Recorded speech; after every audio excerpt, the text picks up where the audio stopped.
My talk today is igniting the fireworks. So who set off fireworks this past week? Did anybody see fireworks? Did you see or hear them? They were pretty loud in my neighborhood, that's for sure. So this past week we all joined together to celebrate our freedom. And together we celebrate our independence as a nation and as individual beings, as Ernest Holmes was saying. Individual beings who recognize that we are each an individualized spark of a divine idea. Individual beings who came exploding onto the scene like a firework. Individual beings who have had the unalienable right to life, liberty, and the pursuit of happiness. I'm talking about us all collectively and individually as well, right? Okay. So let the fireworks continue as today we continue our celebration of independence. So this past week, have you seen all the American flags flying everywhere? They have been everywhere. It's been really very inspiring. And we bought some bunting to put on the front of our house to make it even look a little more festive. And can't bear to take it down just yet. It's just so much fun. What was interesting was one thing we didn't notice. We bought it all in the same pile. And they're different sizes. There's 4 that are one size, 1 that's smaller, 1 that's bigger. Oh well. So, I know, isn't that odd? I don't know how that happened, but oh well. How many of you remember the significance of the flag in the battle that occurred in 1812?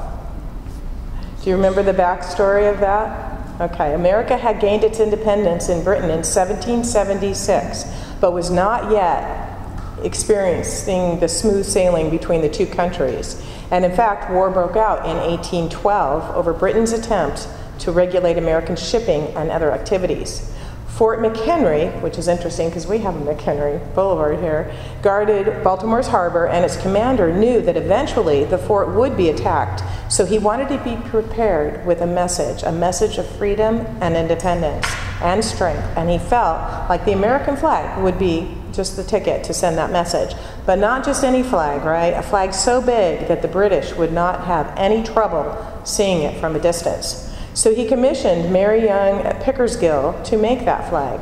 It had 15 stars and 15 stripes, and each of the stars measured 2 feet from point to point. I mean, that was a pretty big, that's a big flag. And each of the stripes were 2 feet wide. The entire thing was so huge that it had to be laid out on the malt house floor of Claggart's brewery in order to be sewn together. And it kind of had a smell. No, I have no idea. When it was finished, I'm thinking, yeah, it was probably all done by hand. When it was finished, it measured 30 feet by 42 feet, which is about the size of half of a basketball court. So that gives you an idea. In 1814, the British invaded and captured Washington. The British took prisoners of war, including an elderly and much-loved physician, Dr. William Beanes. Word of the capture of Dr. Beanes soon reached a respected young lawyer living in Georgetown. The young lawyer's name was Francis Scott Key. Key was asked by the townspeople to go to the Brits and petition for Dr. Beanes' release. He agreed and arranged to have Colonel John Skinner, an American agent for prisoner exchange, accompany him.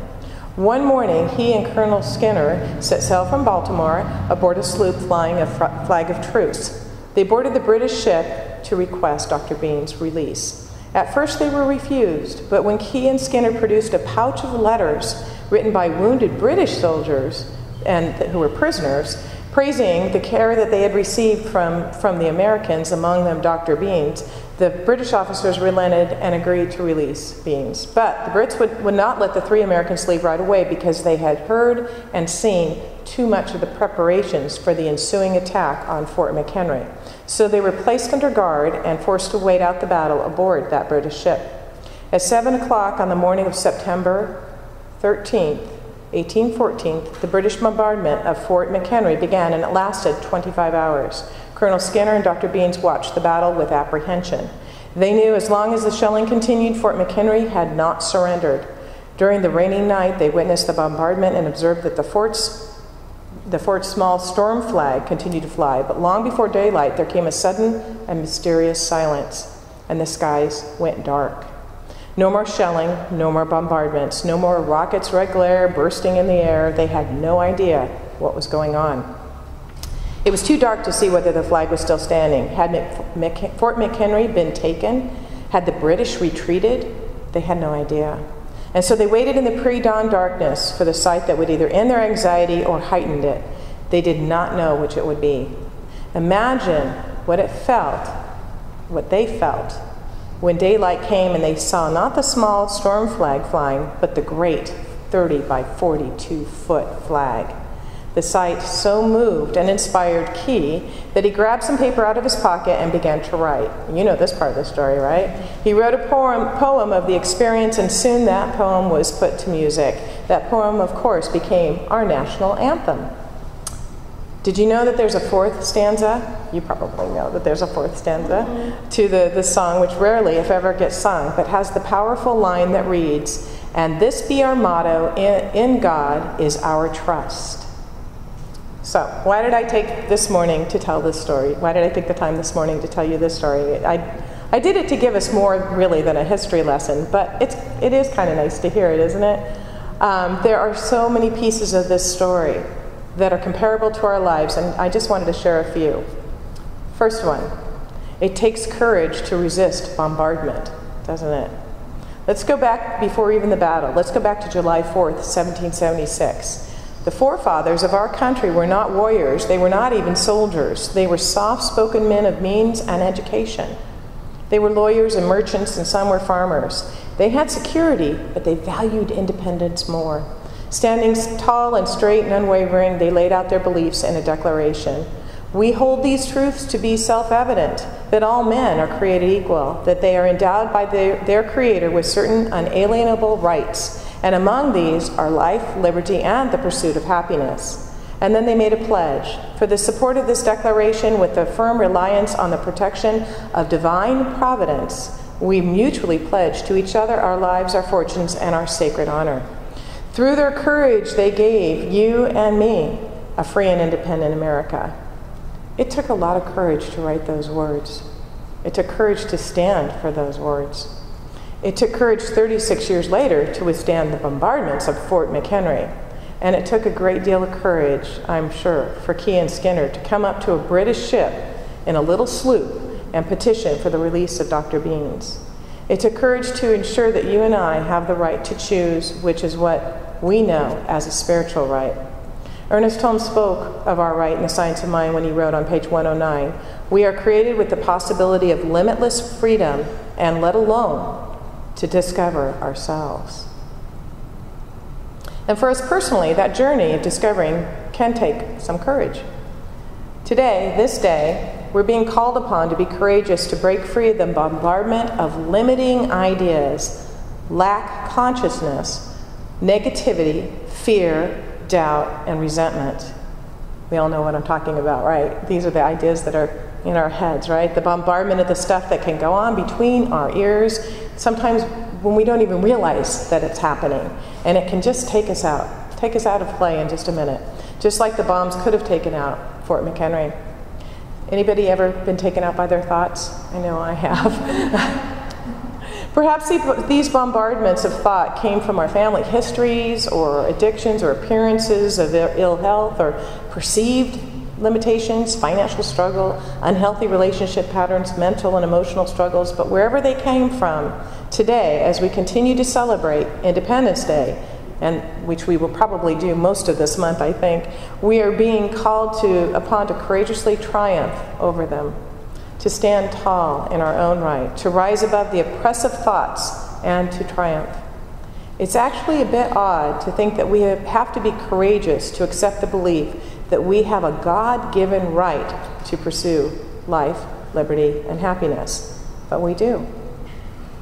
Here's another place where it takes courage to surrender the bombardment of negativity going on between our ears, to surrender and turn to the essence of life which gave us life in the first place, and to trust it, to get quiet long enough to hear the truth, and then to trust it when we hear it, to live the words of the fourth stanza of the song, "And this be our motto, in God is our trust." And trusting in God sets us free. Number 2, trusting in God sets us free from prison. The flag was still standing that early morning, representing freedom, the same freedom that Dr. Beans experienced when he was released from prison. So Do we experience beautiful independence? So do we experience this beautiful independence when we are released from our internal prison, when who we are meant to be is released from the prison walls of our own mind.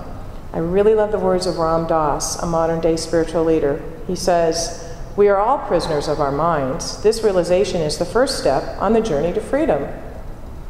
Here's a fantastic testimony of what I'm talking about. It's part of an email that a fellow minister received from one of her church members. This church member wrote, "I've spent a lot of time in meditation, contemplation, and prayer about what I am supposed to be doing with my passion for vegan outreach, etc.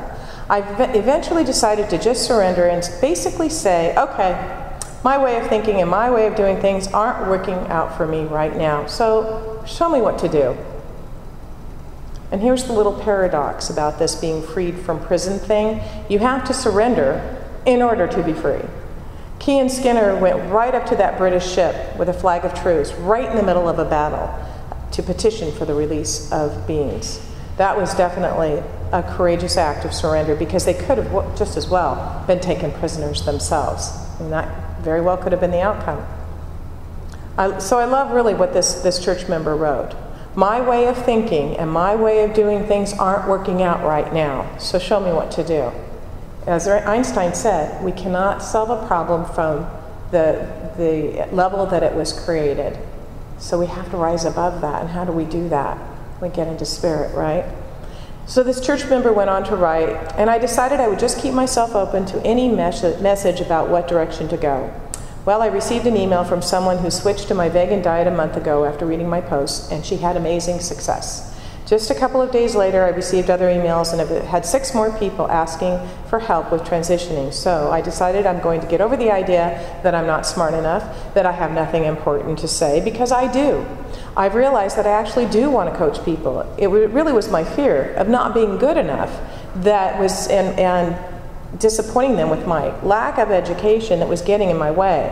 But I think the universe has made it pretty clear that's the direction I need to go, and it's time to get over myself. It was an amazing experience for me to admit that how I was thinking wasn't working and to just ask to be shown the way. I don't think I have ever completely let go like that. Usually I let go, I give up, and I think that I don't believe in God anymore. I don't ask for help or trust or anything like that. I just forget it all kind of thing. So this was really a transformative experience for this church member. Surrendering is letting go. I think we have a bad connotation of what surrendering means. It doesn't mean giving up. It just means letting go, just releasing it. So, are you ready today to surrender to a higher power who absolutely knows how to bring your dreams, your hopes, your desires for yourself and for our world into form? Yes. Okay. Yes. This is what gives you independence from the prison. This is what will enable you, like the fireworks, to burst forth out of the older restrictions that used to be and decide, yes, here I am, and I deserve to have freedom to pursue my happiness. I have the freedom to pursue my liberty. So, what does liberty mean? To envision and pursue your own dreams, to give yourself the freedom to seek God and God's guidance with your new way of thinking about yourself and your possibilities.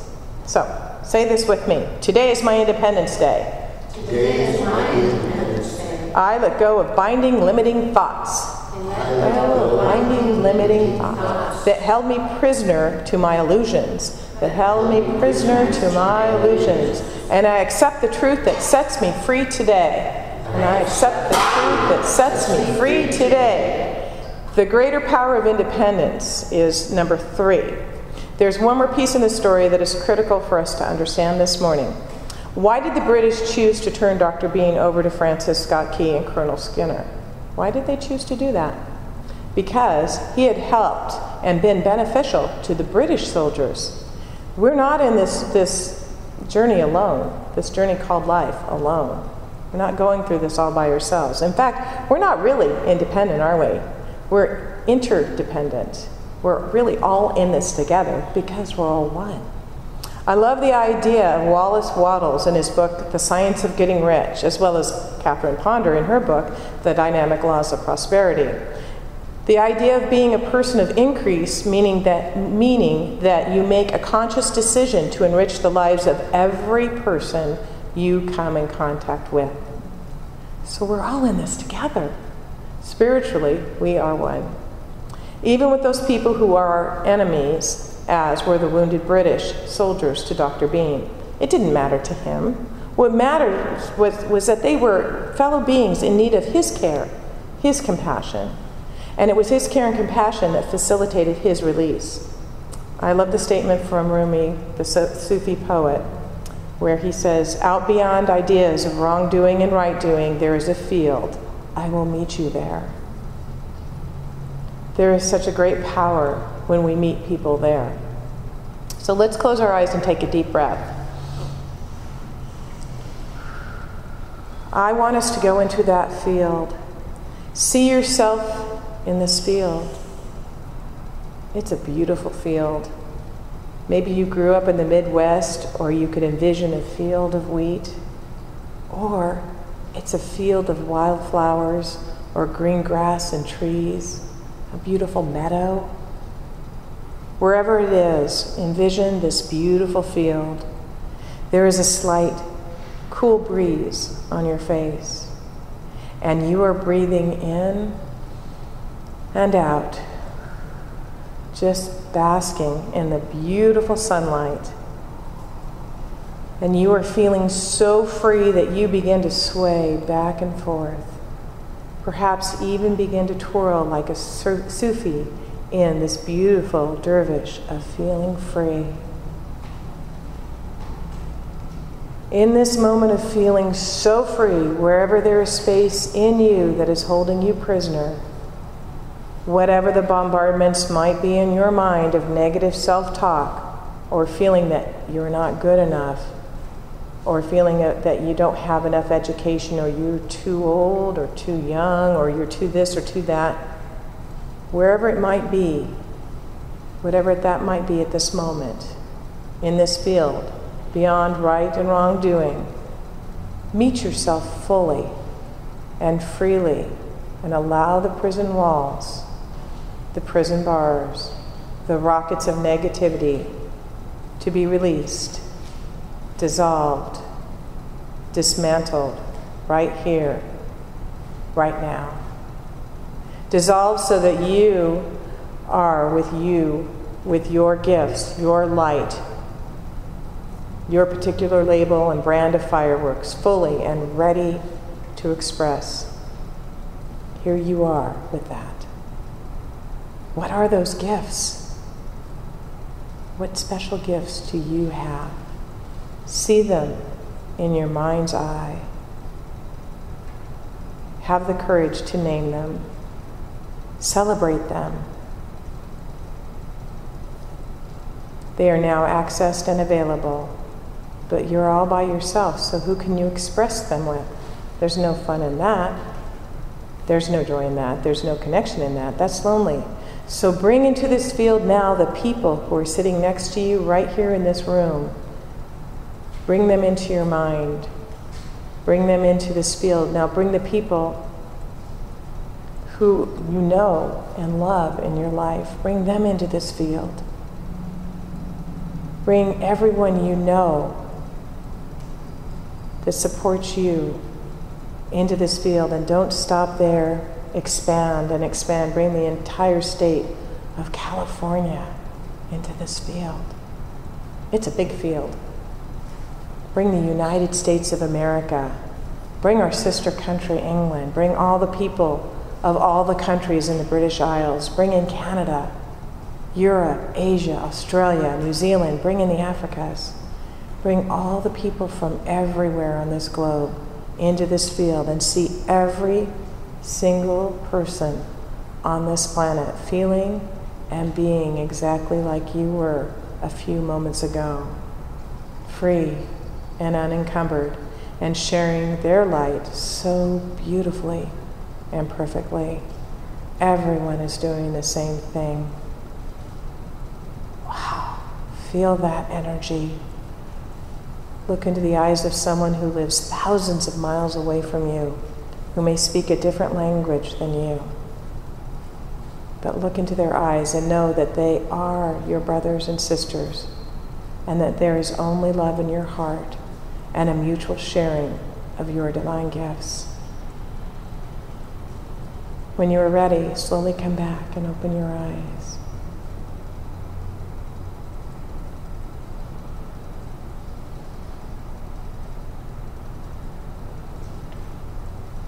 When we live in this field, how can there not be peace? When we live in this field, how can there not be joy? When we live in this field, how can life be anything but magnificent and beautiful for all? In this moment, let us stand in this field of freedom and stand for this level of freedom, not just for ourselves, not just for our community, not just for our nation, but for all nations, for all people. We stand today for freedom, for this level of freedom.